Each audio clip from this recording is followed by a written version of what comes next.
Hello and welcome to the video. In this video I want to try and explain how to set up a multi-variation listing on eBay. Now what that is, it's an option within eBay you have to set up a listing that has various options. So as the buyer you use drop-down menus. It's very commonly used in clothing listings. So for example, you can select the color, the size, and then the pattern or the cut or whatever it is, and through a series of drop down menus you end up ordering exactly what you want. But setting these up is not particularly intuitive, and I certainly found it confusing when I first did one. So I've been wanting to make this video to screen share and show you how to create one. So what I'm going to do is create a relatively simple multi-variation listing for some board game spares. So what we have is, firstly, the first option I'm going to create is color. So the buyer will pick whether they want a yellow card, a red card, or a blue card. I then need eBay to give them the option to select the character, and there are, how many is it? 24? Yes, 24 different characters. So that's what we're going to set up. I will screen share and we'll have a go at this. So what I tend to do is click sell similar from a multi-variation listing in the same category that I am wanting to list in. So it should already be in the correct category, but of course you can adjust that if you need to. Tweak the title. That's where the multi-variation listing is right there. We'll get back to that. I'm listing used items, so I will quickly pop in a quick condition description. Photos we'll get to. If you scroll down, everything else is pretty much the same, and you will have to fill in your main description as per normal. But what we want to focus on for the purposes of this video is up here with the variations. So you need to click on this create variations button. It will take you through to this page. So here you have the attributes, and it has a couple already there. So you've got MPN, just delete these out. You've got type, if that's not suitable, just delete that out again, and then add in your own. So click on the add. It brings up some options. One of them is actually what I want, which is color. So we will use that one because the first thing I want to do, of course, is color. So we'll select color. And then it also helpfully gives me some options. So color is highlighted in gray. So that's what we're dealing with. So let's pick out, we'll go yellow first.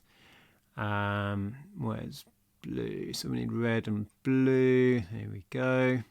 And you can see them appearing over on the right hand side. So that's all I need for my first attribute, which is color. I just need those three. So if we add again and add our own attribute, and then you can name it. So of course what I'm going to input here will be the character. So the character name, and we will save that. So character name is now highlighted in grey above, and I can start inputting all of the character names. Now I'm going to do these alphabetically. So here we go. So there's quite a few of these. I will speed over this in a second. You don't need to watch me input all 24 of these. So there we go. Let's speed this up. Oh, if only we could work this fast. Wouldn't that be amazing? Okay, so that is all 24 done. So now pictures. For your default pictures, these are the ones that will show up and you can browse before you started making your selections. I'll just drop those in quickly. So that shows what the cards are, front and back. I'm just going to trim this one a little bit like that. Okay, perfect. So if we scroll down a little bit further, there's a little box up here that says use default photos. If you leave it on that, when the buyer is selecting their variations, the photos won't change, but you can have them change per variation. So if we select color, that's what I'm going to do. So I've now highlighted yellow, so I will drop in the close-up of the yellow pictures for yellow, and then we'll do the same for the red. So when you select red, it will come up with that as the main picture.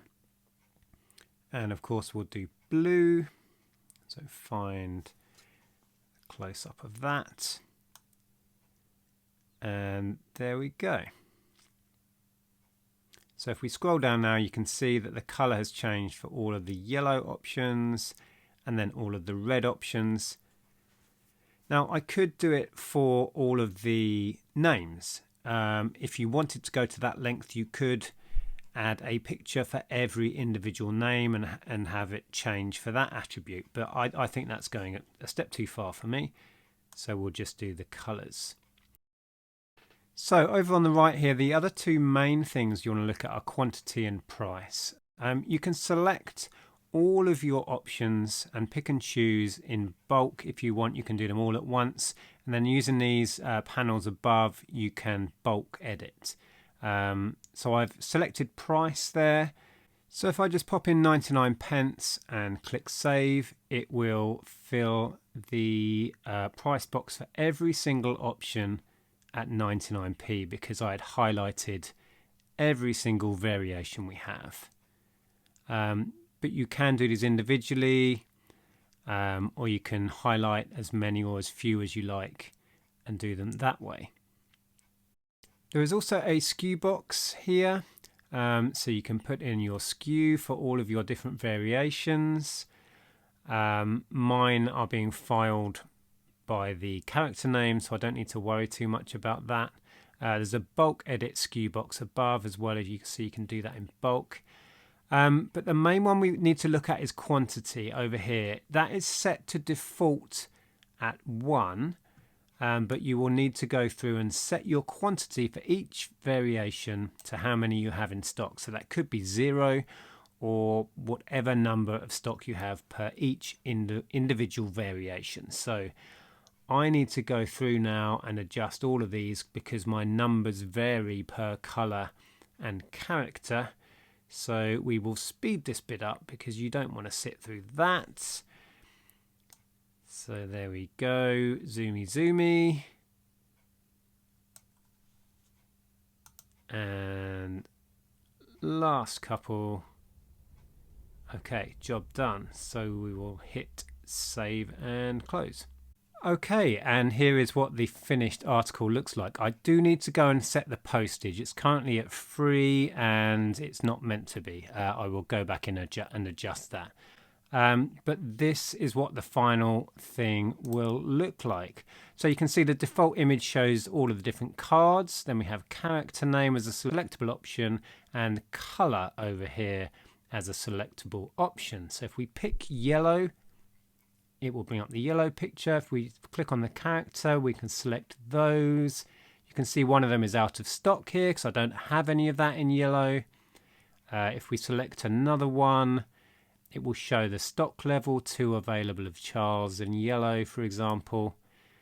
And that's pretty much it. If we select red, there you go, it gives you a close-up of the red card. I could have, like I said, I could have gone to the trouble of having a separate image for each and every character in each colour, but I really don't think there's a great deal of point in that. It's a step too far for me. So there you go. I just need to sort out the postage options and that will be good to go. So there you go. That's my multi-variation listing created and ready to go. And I hope that gave you enough information for you to feel confident to have a go yourselves. The big plus with these is once you've done all of that hard work, it is very easy to maintain. and it's very easy to update your stock levels, to go in and adjust quantities. If I get more stock in of these, I can just go into that listing that's already running and adjust my quantities. I can adjust them down to 0, I can adjust them up, and keep that accurate. So it does seem like a lot of faffing around, but it makes the buying experience much easier for the buyer, and keeping track of your stock and keeping that accurate is then made easy for you. And it's also very easy for the buyer to select. What usually happens with these is the buyer wants 2, 3, 4, 5 cards, and making that easy to do, easy to navigate with accurate stock levels is exactly what multi-variation listings do well. So there we go. I really hope that was useful. Let me know in the comments below if it was. Thank you so much for watching, and I will see you soon. Take care.